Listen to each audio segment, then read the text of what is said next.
Né pour transformer des vies, le révérend Alain Patrick Tsengue est le fondateur des ministères ACER.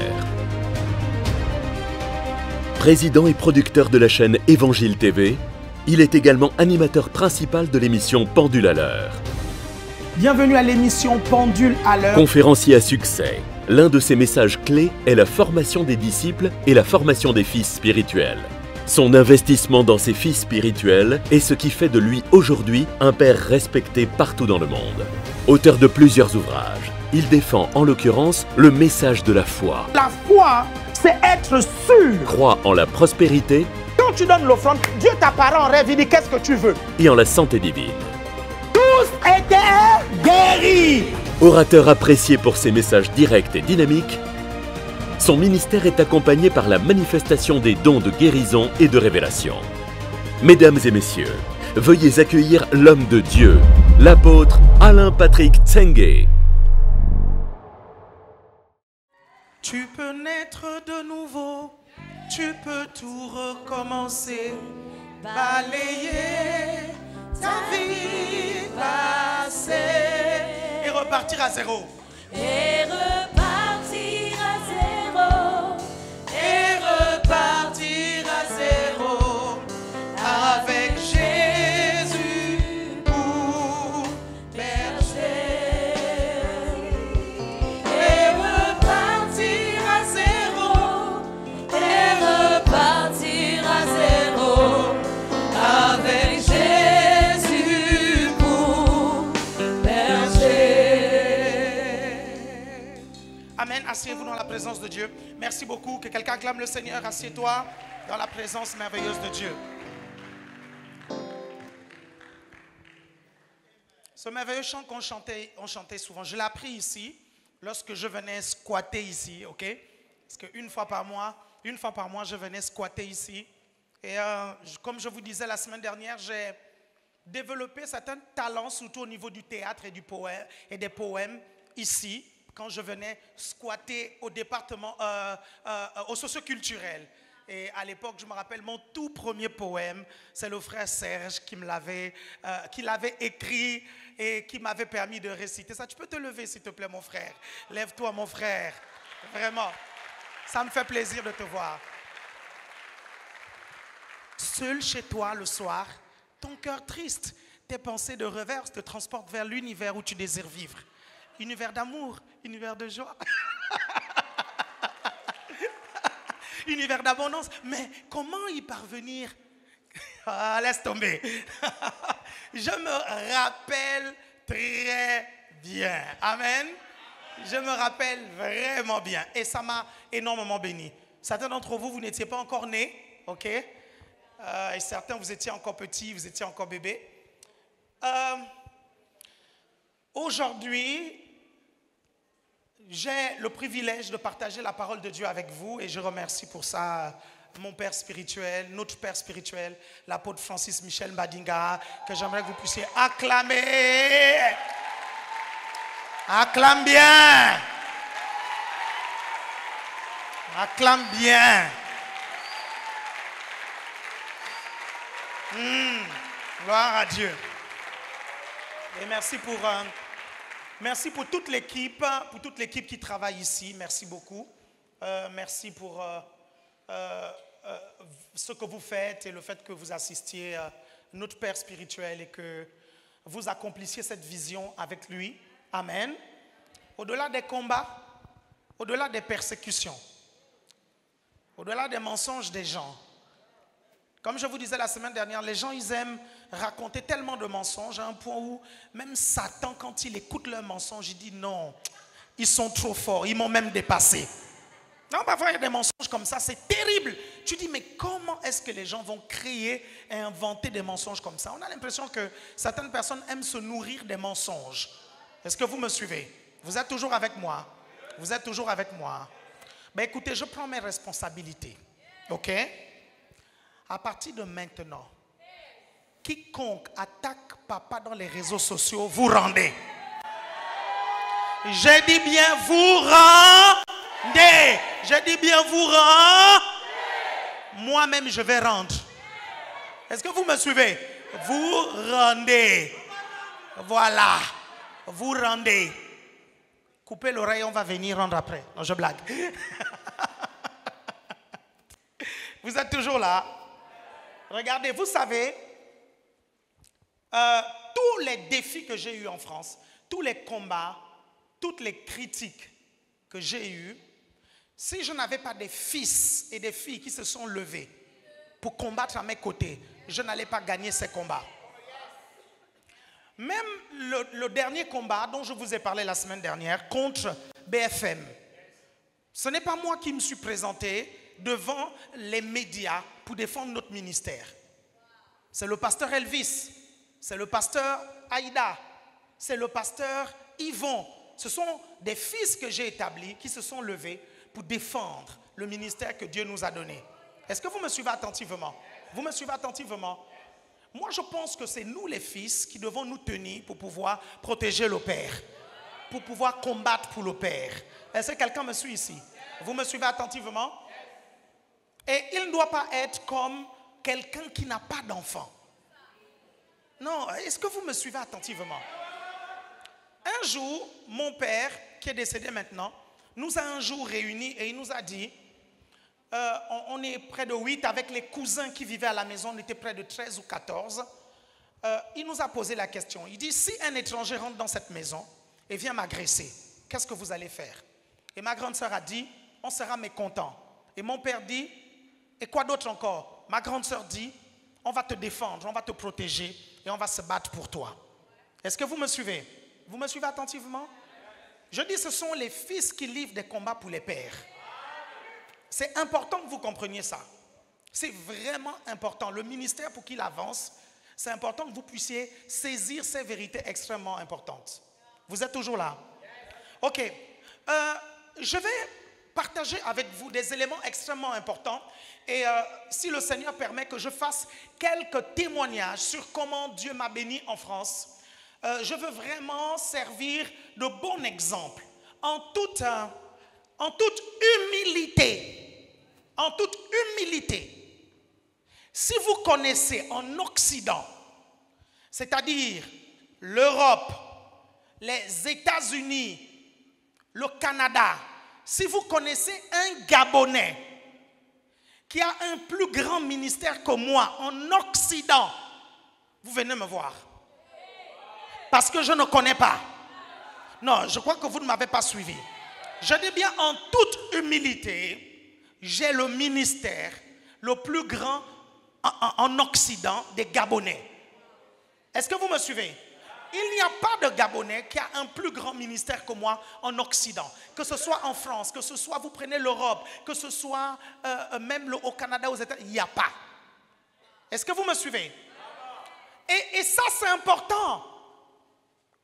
Ça veut dire qu'aujourd'hui, si tu as un rêve, j'ai la légitimité de te parler cet après-midi. Quelqu'un me suit ici? J'ai la légitimité. Quelqu'un me suit?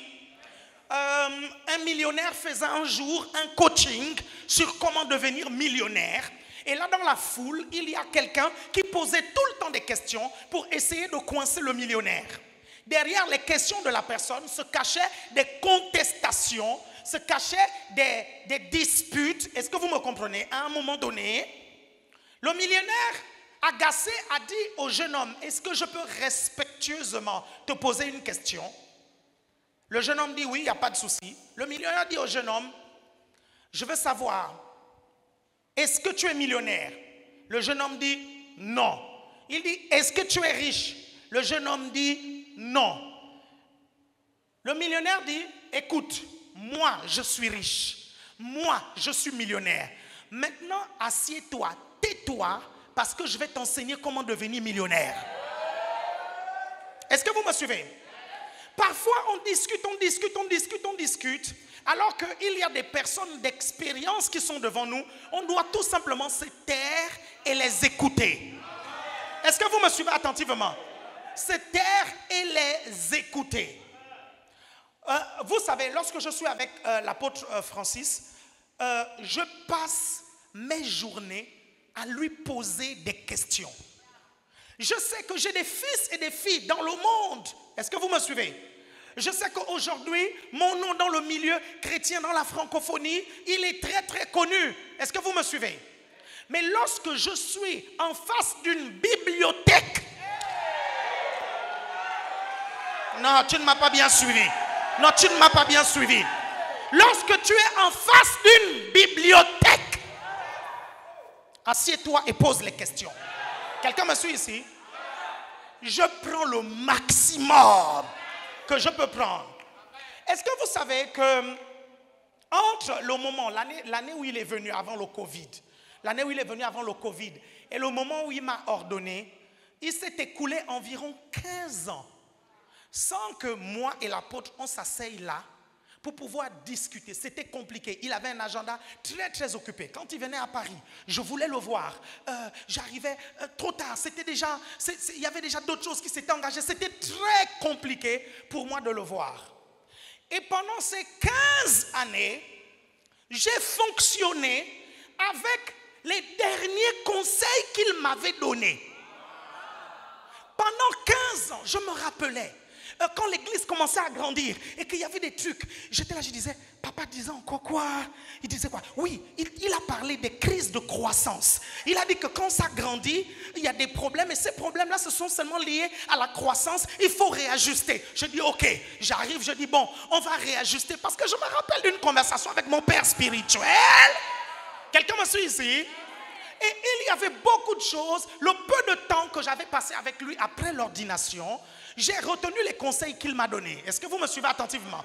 Et moi, ce que je fais, c'est quoi? C'est que quand je suis avec lui, je m'assois, je pose des questions, il parle, j'écoute, je note dans mon cœur. Quelqu'un me suit ici?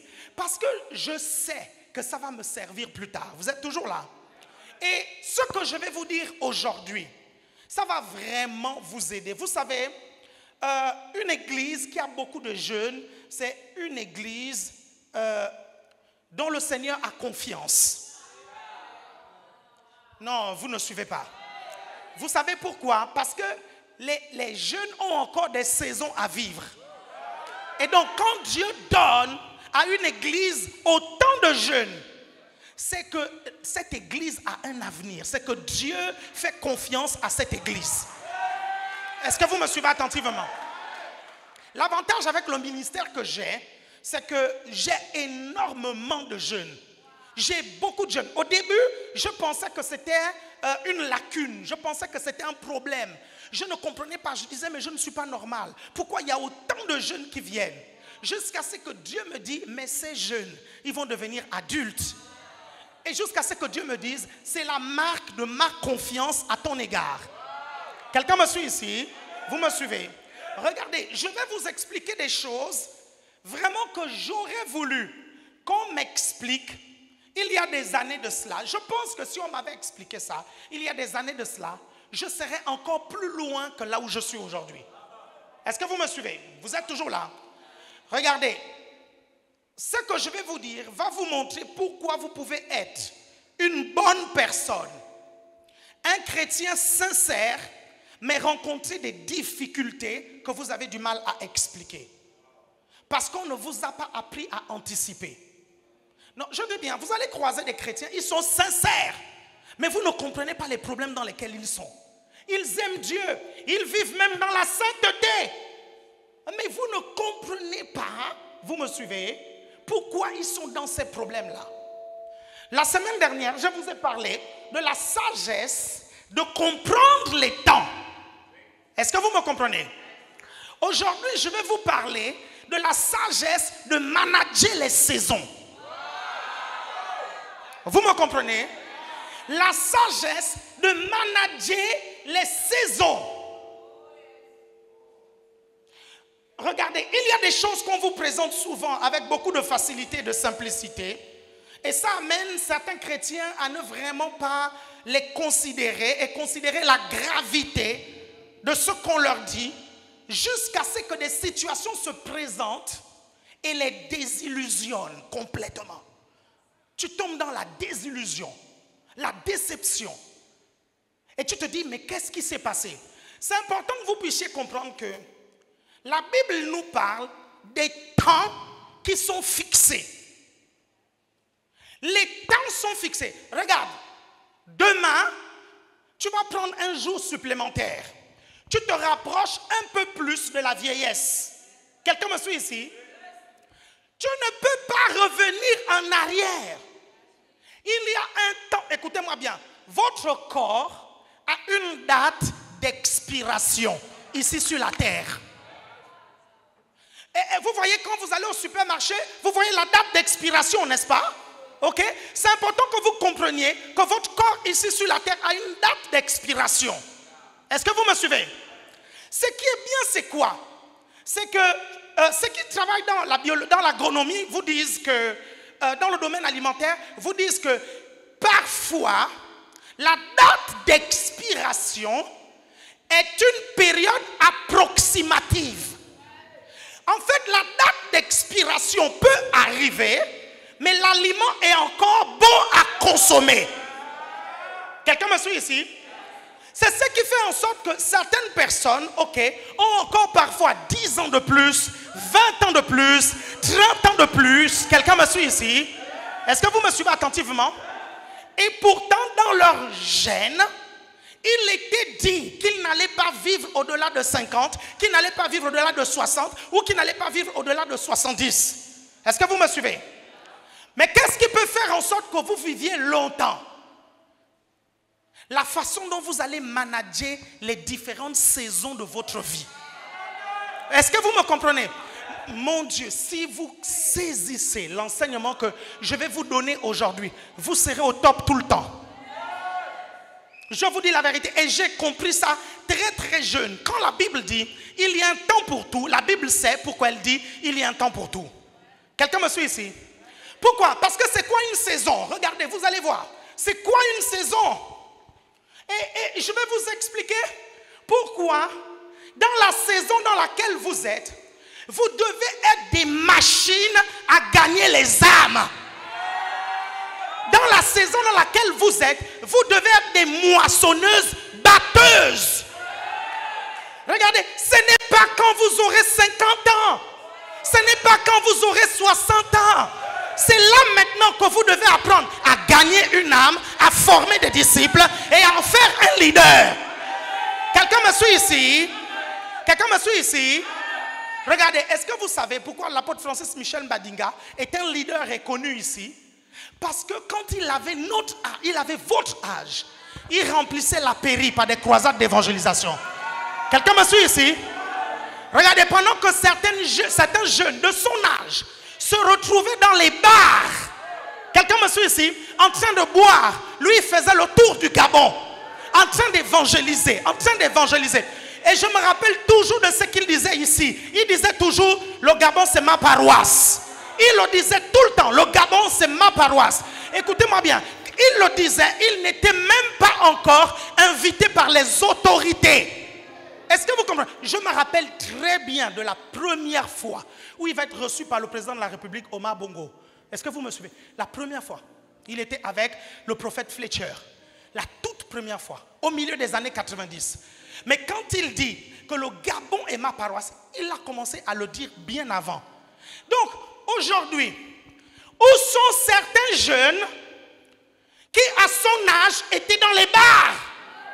Certains aujourd'hui sont complètement anonymes. Est-ce que vous me comprenez? Certains ont gâché leur vie. Certains ne sont devenus rien aujourd'hui. Est-ce que vous me comprenez?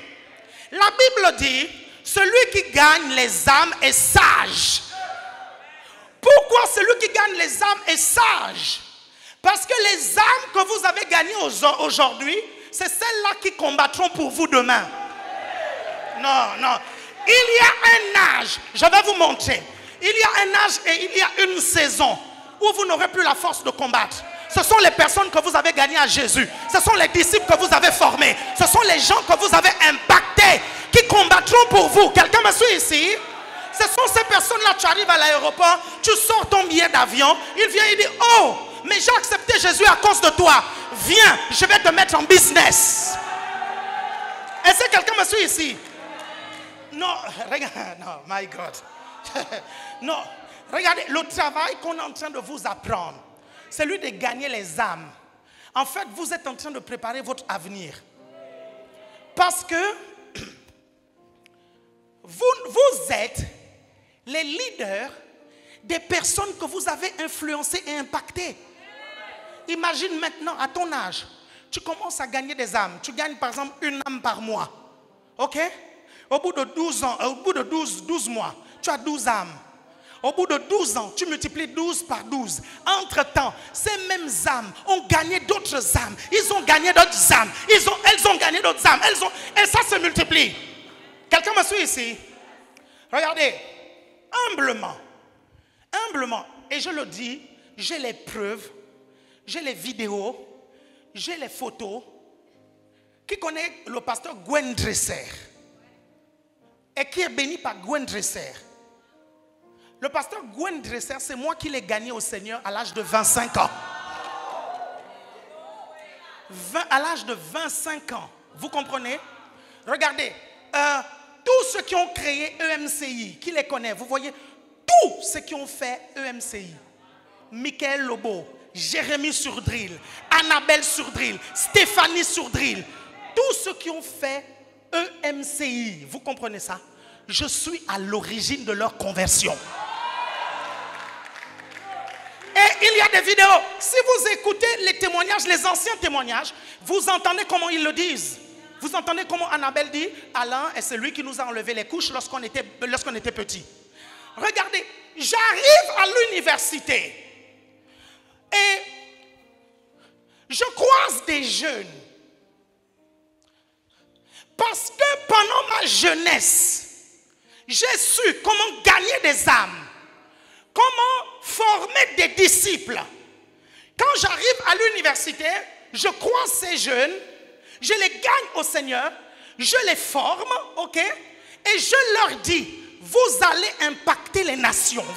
Vous allez impacter les nations. Est-ce que vous comprenez? Ce que je vous dis, les gens qui étaient là sont encore vivants. Il y a des preuves de ce que je vous dis. Quelqu'un me suit ici? J'ai 25 ans. Quand est-ce que j'ai appris à gagner des âmes? Pendant mon adolescence. Quand est-ce que j'ai appris à former les âmes? Pendant mon adolescence. Quand est-ce que j'ai développé mes dons spirituels? Pendant mon adolescence. Quelqu'un me suit ici? À cet âge, beaucoup de jeunes de mon âge, qu'est-ce qu'ils faisaient? Certains sortaient avec sortaient avec les filles. D'autres faisaient mais vraiment n'importe quoi. Il y a beaucoup qui se moquaient de moi. Ils disaient, non mais toi, tu fais les choses des vieux. Tu es chrétien, mais tu fais les choses des vieux. Vis ta vie. Tu deviendras chrétien plus tard. Et j'ai dit à certains d'entre eux, non, c'est vous qui avez tort. Moi, j'ai raison. On va se retrouver plus tard. Et quand on s'est retrouvés plus tard, regardez, un jour, mes émissions passaient à la télévision.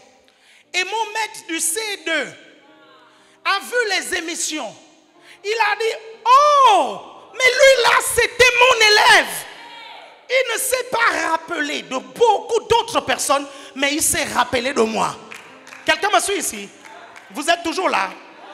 Donc, ce que je vais te dire, je te garantis, ça va t'aider, ça va te construire, ça va te solidifier et tu vas aller extrêmement loin avec Dieu. Amen. Vous prenez Ecclésiaste chapitre 3 du verset 1 au verset 7. Ecclésiaste chapitre 3 du verset 1 au verset 7. Donc vous notez. Je vais résumer. Dans ce passage, on dit, il y a un temps pour tout, n'est-ce pas? Ok? Ce passage connecte les temps et les saisons à toutes choses et aux situations de la vie. Regardez, vous prenez le psaume 90, verset 12. Si je n'ai pas lu Ecclésiaste 3 à 1 à 7, 3, 1 à 7, je vous ai fait le résumé, c'est juste pour gagner du temps. Psaume 90, verset 12 dit ceci. Enseigne-nous à bien compter nos jours afin que nous appliquions notre cœur à la sagesse. Vous êtes toujours là?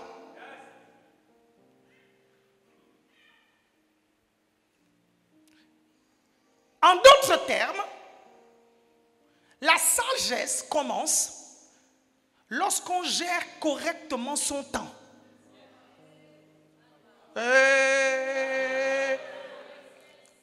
Si ce soir tu as appris que ton corps a une date d'expiration ici, Ça veut alors dire que tu dois correctement gérer ton temps.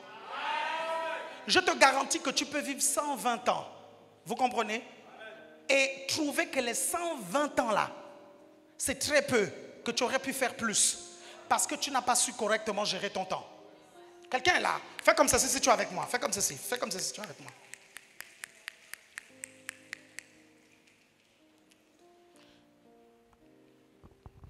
Les saisons, c'est quoi? Comment on peut expliquer une saison? Lorsqu'on parle des saisons, lorsqu'on parle de manager les temps et les saisons, lorsqu'on parle de discerner les temps et les saisons, comment est-ce qu'on peut expliquer une saison?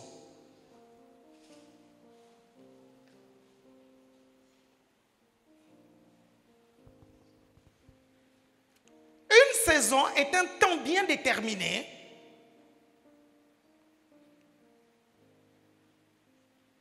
qui crée un environnement favorable pour des actions données. Une saison est un temps particulier et qui crée un environnement favorable pour des actions données. Et vous allez comprendre pourquoi je le dis.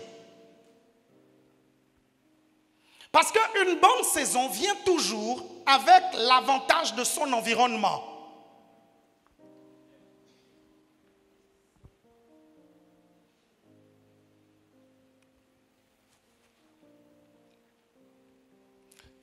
En agriculture, si tu ne plantes pas le maïs à la saison où on plante le maïs, il va falloir développer une technicité qui te permet de pouvoir cultiver le maïs en dehors de la saison. Donc ça devient plus difficile. Ça veut alors dire que la saison est un temps avantageux. Quand tu profites de la saison, elle sera à ton avantage.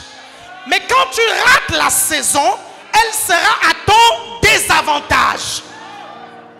Quelqu'un me suit ici? Quelqu'un me comprend ici? Ça c'est important, hein, ce que je suis en train de vous dire. C'est vraiment important. Si vous ne comprenez pas ça, vous n'allez pas comprendre la suite.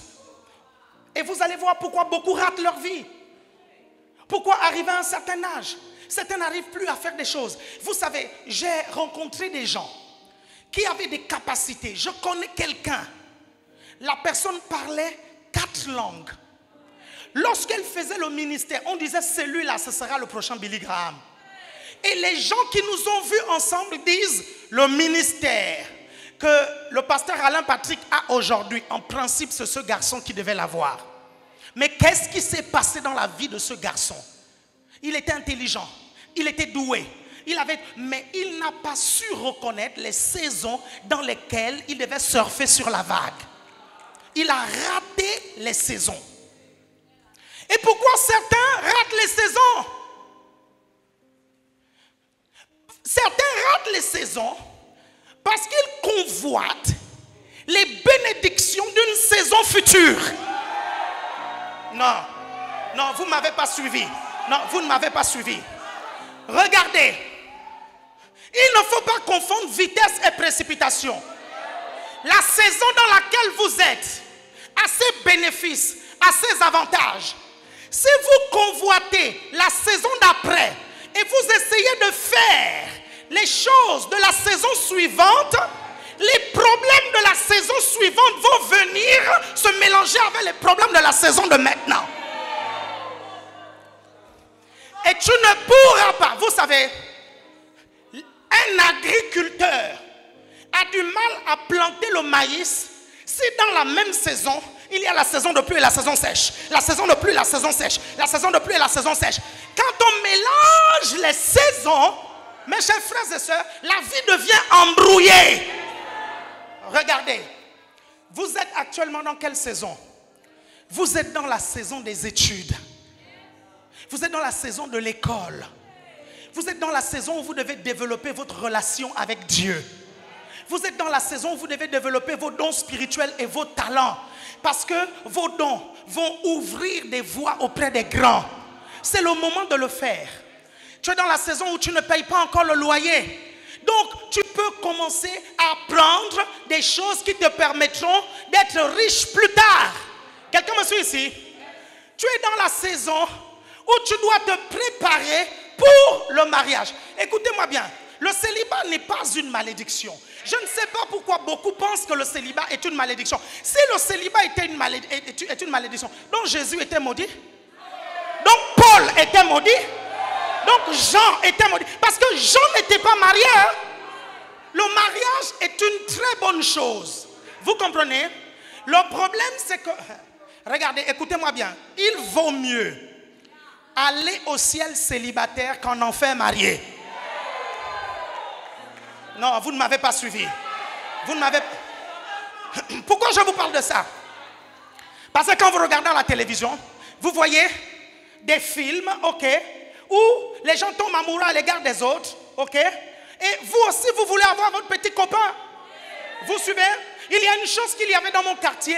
Tous les jeunes de mon âge, dans mon quartier, ils avaient 15, 16, 17 ans ou plus. Ils avaient tous un enfant. Et ils se baladaient avec un enfant fièrement. Et c'était comme si c'était la mode d'avoir un bébé. Est-ce que vous me suivez? Le problème c'est que quand vous regardez la vie de ces personnes aujourd'hui, ils ne sont rien devenus. Est-ce que vous comprenez? Pourquoi? Parce qu'ils ont pris les bénéfices de la prochaine saison, ils ont amené dans la saison de maintenant, et en même temps ils ont transporté les problèmes de la saison. Est-ce que vous me suivez? Et ça devient très compliqué. Quand c'est le moment d'étudier les leçons, si tu vas sortir avec des garçons et sortir avec des filles, vous me suivez, et tu tombes enceinte, ce n'est pas évident d'étudier les leçons avec un bébé. Déjà, nous qui travaillons, c'est compliqué. Lorsque le bébé naît, tu passes des nuits blanches. Est-ce que vous me suivez? Plus les problèmes qui vont arriver. Pourquoi certaines personnes se retrouvent dans cette situation-là? Mélangent les saisons. Ils confondent les saisons. Est-ce que vous me suivez? C'est pour ça que la Bible dit, il y a un temps pour tout. Dis, il y a un temps pour tout. Regardez, si quelqu'un vient te draguer et que ce n'est pas le moment du mariage, dis-lui, c'est pas ma saison. Dis, c'est pas ma saison.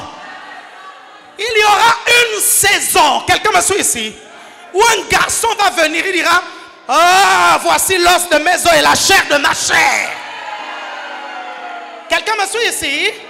Est-ce que vous êtes là? Fais comme ça si tu es avec moi.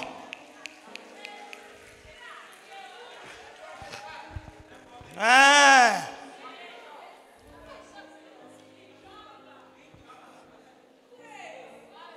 Regardez.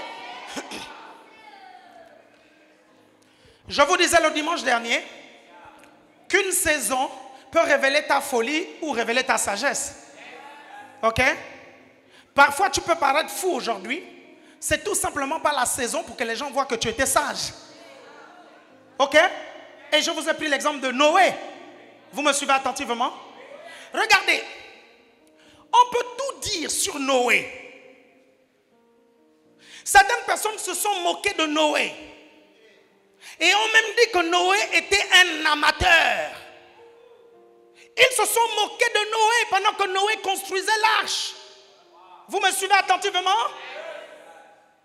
Dieu lui a parlé. Dieu lui a donné l'intelligence. Et peut-être que les gens disaient, mais est-ce que ton truc là, ça va tenir? Mais Noé a continué à construire. Et pendant qu'il était en train de construire, c'était la saison de sa folie. Les gens pensaient qu'ils étaient fous. Ils ne pouvaient pas comprendre que c'était le plus sage de tous. Quand la pluie est venue, est-ce que vous me suivez? Noé est paru sage pour les autres. Est-ce que vous me comprenez? Regardez maintenant. L'arche de Noé a été construite par un amateur, comme peuvent dire les spécialistes, qui avait l'esprit de Dieu. Un amateur qui avait l'esprit de Dieu. Le Titanic a été construit par des professionnels. Le Titanic a fini sous l'eau. L'arche de Noé a fini au mont Ararat.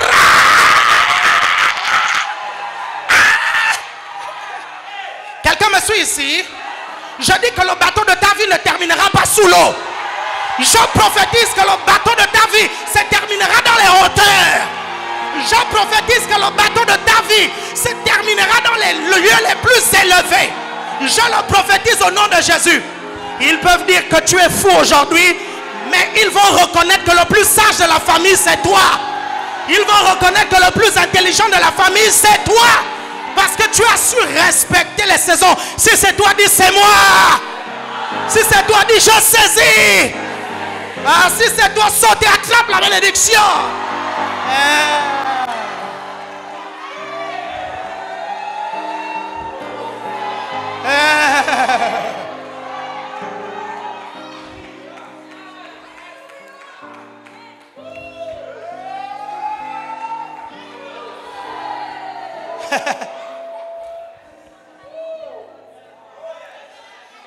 Il y a des années de cela, au début du ministère, j'avais clairement entendu la voix de Dieu me dire: Internet deviendra un outil incontournable. Investis dans le média et je te bénirai. Et j'ai commencé à investir dans le média. Le peu d'argent que je pouvais trouver, j'achetais une caméra, j'achetais des ordinateurs. Le peu d'argent que l'église avait, une partie allait dans le média. À cette période, il n'y avait même pas encore des vidéos sur Internet. C'était juste, on appelle ça, Internet était au HTML1, à la limite au HTML2. On venait à peine de découvrir le PHP, pour ceux qui sont programmeurs. Est-ce que vous me suivez? Et j'ai investi dans le média. Le collège des responsables que j'avais à l'époque, la moitié de mon collège des responsables était rempli de Russes.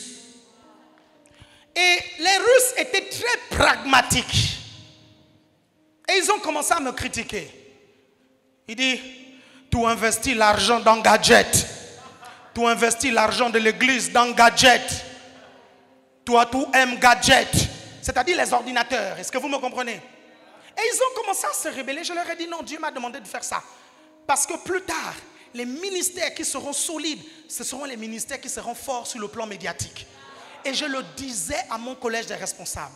Je passais des nuits à comprendre comment les vidéos fonctionnaient, comment faire des montages, toutes ces choses-là. Et parfois même, beaucoup de responsables, après les Russes, ne comprenaient pas pourquoi je mettais autant d'argent dans le média. Et je leur disais: non, Dieu m'a seulement parlé. Comme l'arche de Noé, je construisais mon petit truc. Je construisais mon petit truc.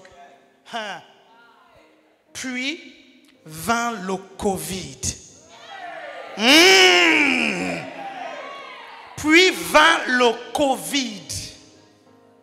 Si notre ministère, sur le plan médiatique, n'avait pas des années d'avance, je vous garantis, le Covid allait nous faire mal. Au contraire, pendant le Covid, vu qu'on avait un ministère média très fort, les gens étaient chez eux, non? Donc on profitait à les impacter avec la qualité.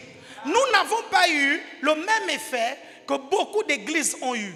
Certaines églises, quand elles ont rouvert, les gens ne sont plus revenus à l'église. Nous, je vous garantis, les gens couraient à l'église après le Covid. Pourquoi? Parce que si tu te convertis pendant le Covid et que pendant toute la période de Covid, tu ne vois le pasteur qu'à l'écran, tu as envie de toucher ce pasteur-là qui te bénit tellement. Quelqu'un me suit ici? Tu as envie de les voir, tu as envie de voir tes frères et tes sœurs.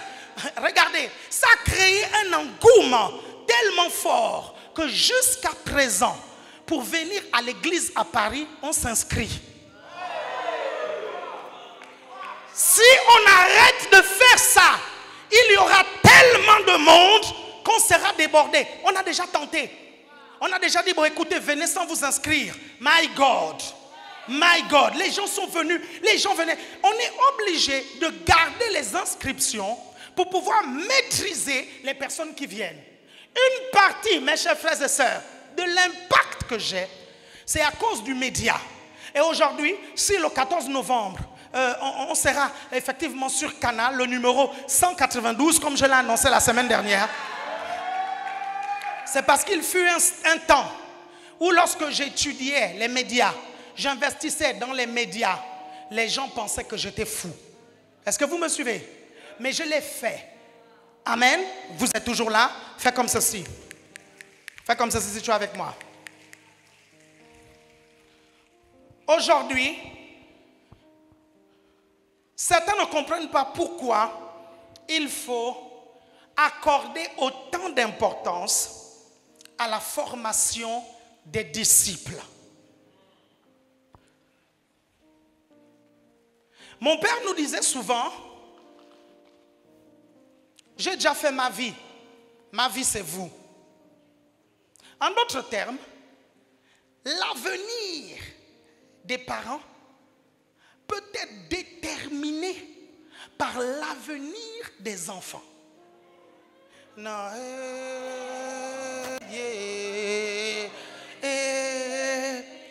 imaginez un seul instant que le père de Kylian Mbappé, s'il n'avait pas pris Kylian Mbappé pour le mettre dans le foot, est-ce qu'au moment où je vous parle, le papa de Kylian Mbappé serait millionnaire?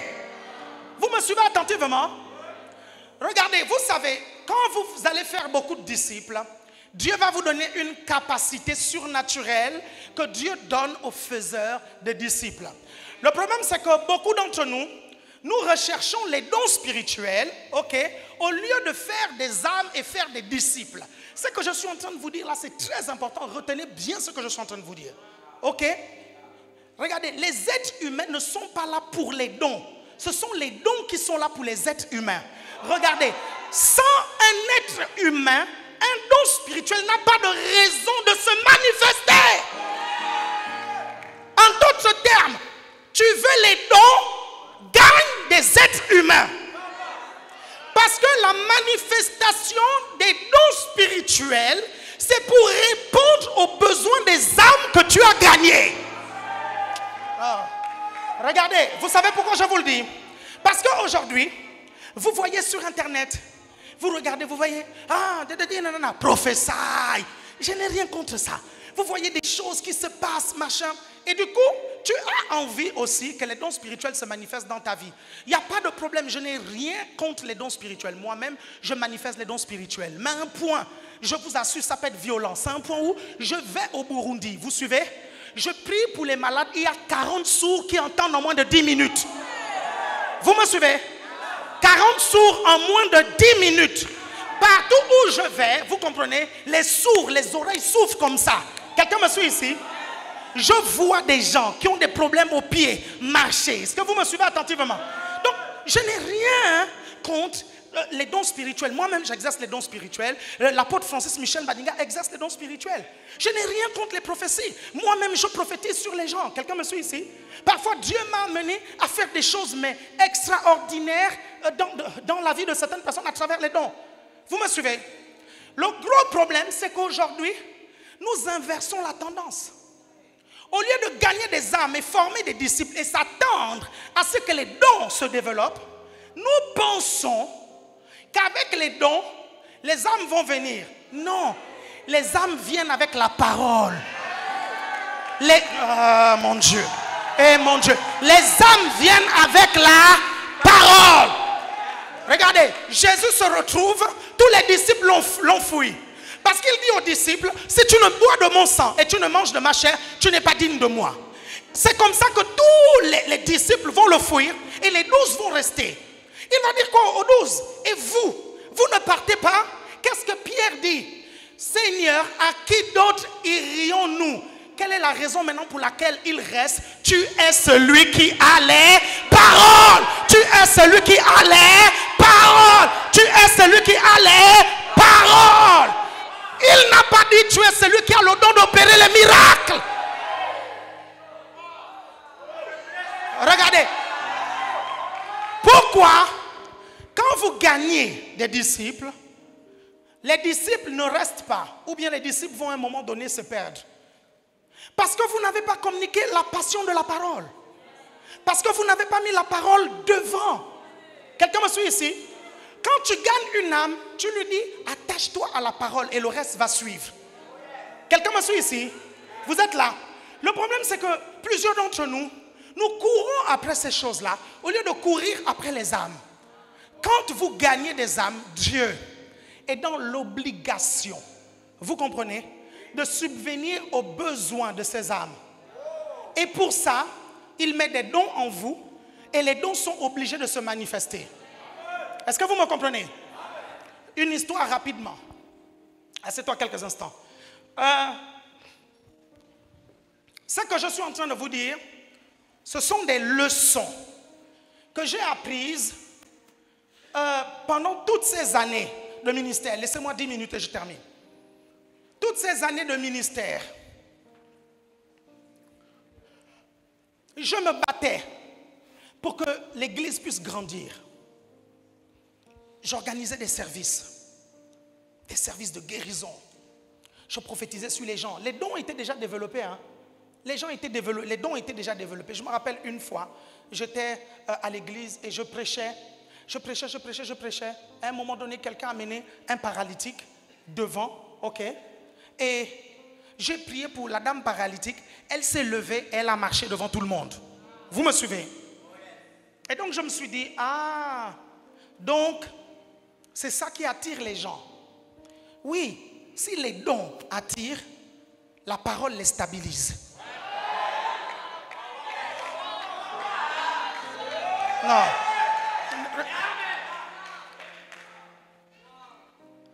Ce ne sont pas tous les disciples que Jésus a gagnés avec des miracles. Vous me suivez? Il y a une dimension dans l'évangélisation où tu vas prêcher l'évangile et après tu dis à la personne, répète après moi. La personne répète, Seigneur Jésus, viens dans ma vie, viens dans ma vie. Quelqu'un me suit ici? Vous me suivez attentivement? Mais il y a une dimension dans l'évangélisation où tu arrives au péage, tu vois Matthieu, tu regardes Matthieu, tu dis, toi, suis-moi. Et la personne te suit. C'est la dimension dans laquelle il va t'amener au nom de Jésus. Quelqu'un me suit ici? Il y a des gens qui vont venir te voir et te dire, c'est bizarre. Quelque chose m'a dit qu'il faut que je te suive à l'église. Est-ce qu'il y a quelqu'un qui me suit ici? Est-ce que... Parce que c'est important que vous compreniez que la parole de Dieu est magnétique. La parole est magnétique. Quand vous êtes rempli de la parole, vous comprenez? La parole répond à tous les besoins de l'être humain. Et quand vous êtes rempli de la parole, les gens qui ont des besoins viennent seulement vers vous. Comme ça. Quelqu'un me suit? L'aimant. Quelqu'un me suit ici? D'autres viendront comme des Nicodèmes la nuit vous voir. Ce sont vos voisins qui vous admirent, mais ils ne veulent pas le reconnaître. Ce sont vos parents qui vous admirent parce que vous êtes chrétiens, mais ils ne veulent pas le reconnaître. Ce sont vos collègues, vos condisciples qui vous admirent et ils ne veulent pas le reconnaître. Ils vont juste venir la nuit en cachette, venir te voir et dire, je veux que tu me parles de ton Jésus. Quelqu'un me suit ici? Parce que la parole de Dieu qui est en toi te rend magnétique. Vous êtes toujours là?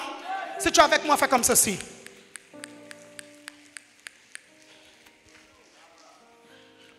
Regarde, je prophétise au nom de Jésus que si tu commences maintenant à gagner des âmes, le stade omnisport sera trop petit.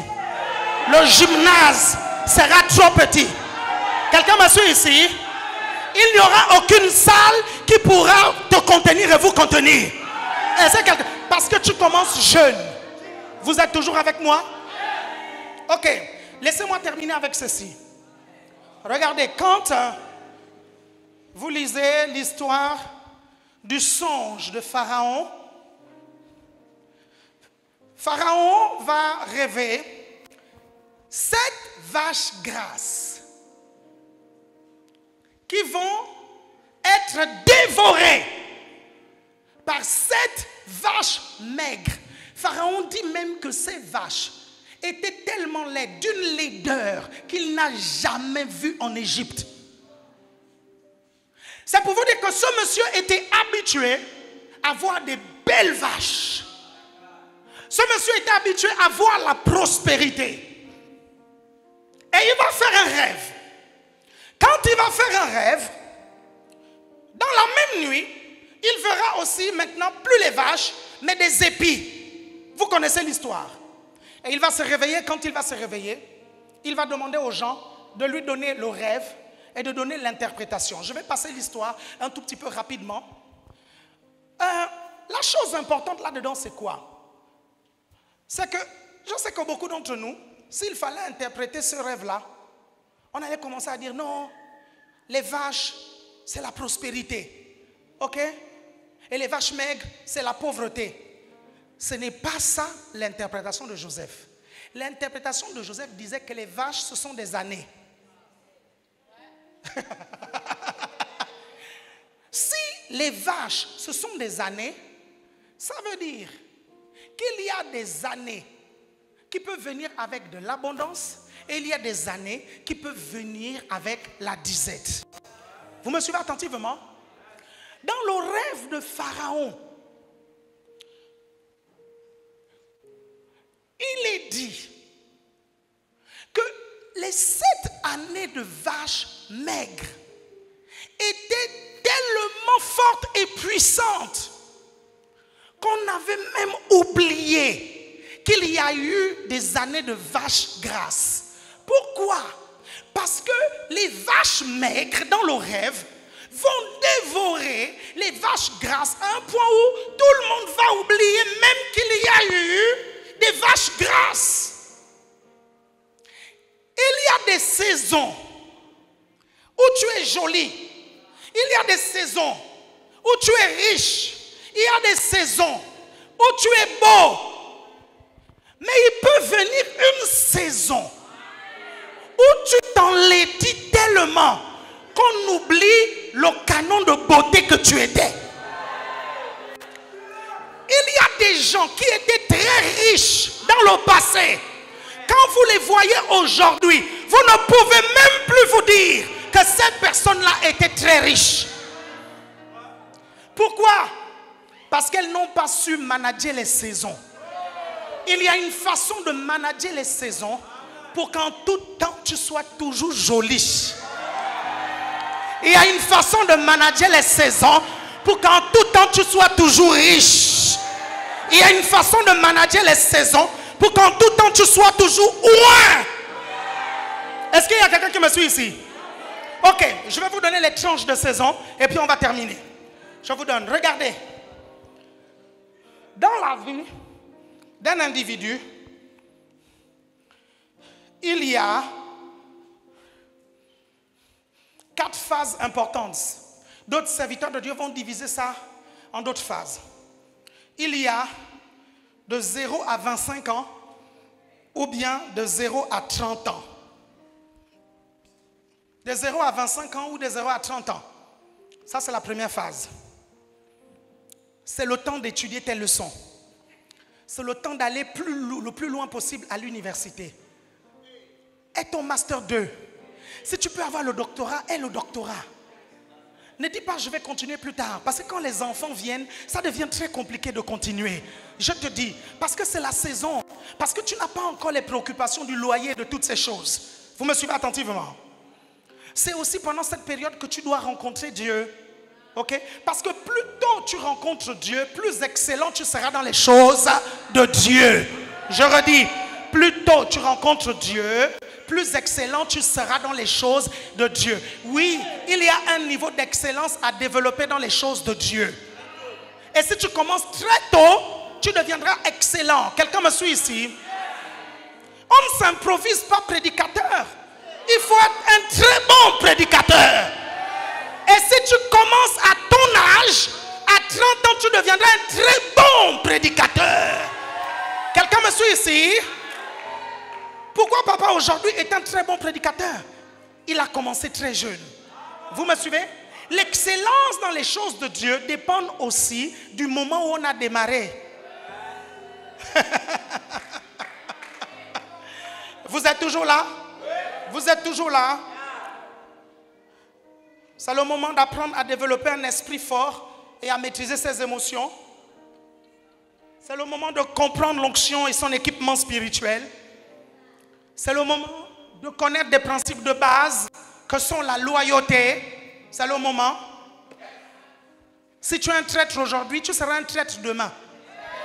Je te dis la vérité. Cette histoire de traîtrise là, ça commence quand on est petit. Vous n'avez pas remarqué que quand on est petit, il y a toujours un qui balance. Hein? Il y a toujours un. Lui, tu sens qu'il va terminer traître. Celui-là, en cas de...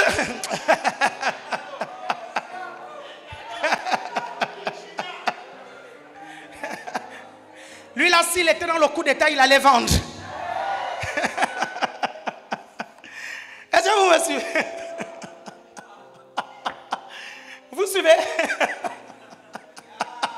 Et vous devez apprendre à détecter les traites. Vous me suivez? Détectez-les dès le début. Quelqu'un me suit ici? Sinon, ce seront vos Judas.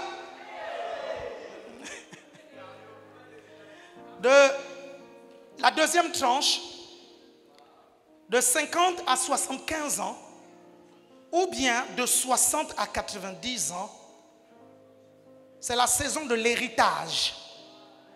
Tu bâtis des institutions qui défendent tes valeurs et ta vision. À partir de ce moment, ton succès dépend maintenant du succès des générations que tu prépares. Vous êtes toujours là? Vous me comprenez attentivement? Après, il y a de 75 à 90 ou de 90 à 120 ans. C'est la saison du repos. Vous me suivez attentivement? Ok, je vais terminer avec ceci. Je peux vous assurer que j'avais exactement la même énergie que vous, à votre âge. Aujourd'hui, il suffit que je fasse une seule veillée de prière. Pour récupérer de la veillée, je prends 3 semaines. Hein? Vous me suivez attentivement? Vous me suivez attentivement?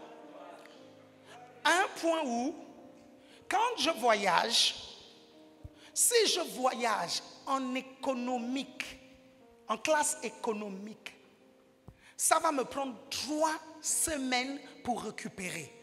Pourquoi? Parce que je ne dors pas bien dans l'avion. Et il y a 6 ans de cela, j'ai pris une décision. Dites décision. J'ai dit à partir de maintenant, je ne voyagerai plus jamais en économique. Et ça fait 6 ans, la classe économique ne me connaît pas. Pourquoi? Je n'ai plus l'âge d'aller se serrer en économique. Je n'ai plus l'âge. Je vous dis, je n'ai plus l'âge de venir avec les courbatures. Quelqu'un me suit ici? Je n'ai plus cet âge. J'ai tout simplement élevé mon niveau de foi et je me suis dit, à partir d'aujourd'hui, mon billet d'avion, c'est la classe affaires. Quelqu'un me suit ici?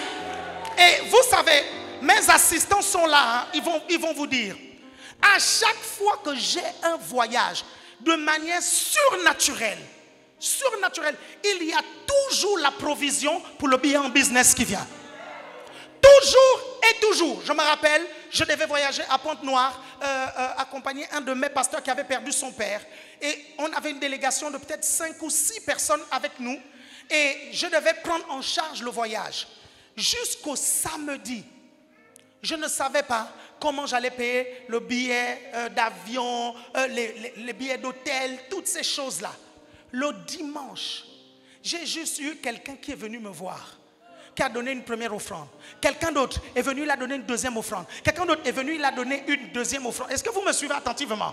Vous me suivez attentivement? Et quand est-ce que j'ai développé cette foi? J'ai commencé à travailler la foi quand j'avais votre âge. Vous me suivez? Et donc, au niveau où je suis, ma foi me permet d'attirer des billets en business. Vous me suivez? Est-ce que vous êtes là? J'ai commencé tôt. Si tu commences tôt, je prophétise qu'avant 30 ans, avant 30 ans, avant 30 ans, avant 30 ans, avant 30 ans. My God, my God, my God. C'est-à-dire que je te vois nager dans beaucoup d'argent. Je te vois nager dans des millions. Quelqu'un me suit ici?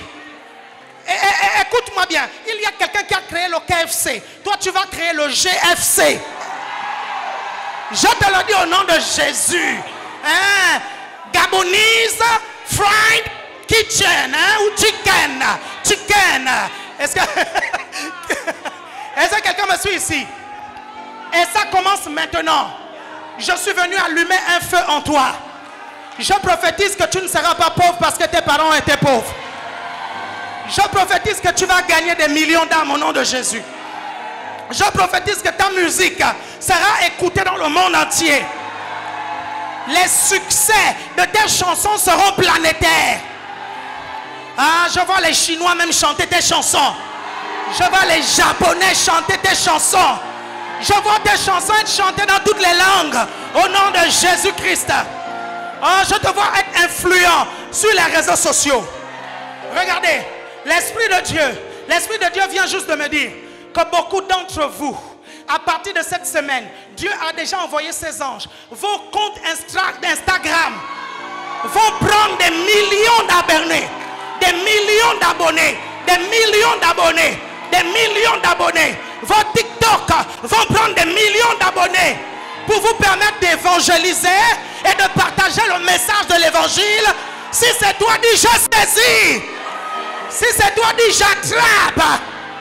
Je déclare au nom de Jésus et je prophétise que lorsque vous irez dans les rues, les paralytiques vont marcher, les sourds vont entendre, les boiteux vont marcher, les aveugles vont voir. Vous allez gagner des milliers et des milliers d'âmes au Seigneur. Je le déclare au nom de Jésus. Ce feu qui a été allumé aujourd'hui ne sera plus jamais éteint. Il ne sera plus jamais éteint. Il ne sera plus jamais éteint. Dis après moi, Seigneur, me voici. Envoie-moi. Je suis ton soldat. Et j'occupe mon espace. Au nom de Jésus, je gagne des âmes et je forme des disciples. Je discerne la bonne saison et je suis dans la bonne saison. Je le déclare, je le prophétise. Amen, amen, amen. Que Dieu vous bénisse.